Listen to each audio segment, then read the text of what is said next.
लगी। 1 2 3। कासिम और असलम घर में इधर उधर छुपने लगे। 27 28 29 30। इरम ने 30 तक गिन लिया तो आंखें खोल दी। वो अपने भाइयों को ढूंढने लगी। अलमारी के पीछे देखा, कोई नहीं था।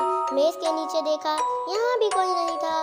बावर्ची खाने में जाकर देखा, वहाँ भी कोई ना था। ना जाने कहाँ छुप गए सब। इरम सोचने लगी। इरम दादा के कमरे में गई। उसे पलंग के नीचे पाँव नजर आ गए। ये कासिम था। इरम ने जड़ पकड़ लिया। मैंने तुम्हें छू लिया, छू लिया। अब तुम खोजी हो, इरम चिल्लाई। कासिम पलंग के नीचे से खिसक कर बाहर आ गया। असलम भी सोफे के पीछे से निकलकर सामने आ गया। शोर मच गया, कासिम कोजी, कासिम कोजी। अब कासिम कोजी बन गया। असलम और राबिया चुप गए।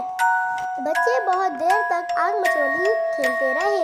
यूं छुट्टी का दिन खूब मजे से गुजरा।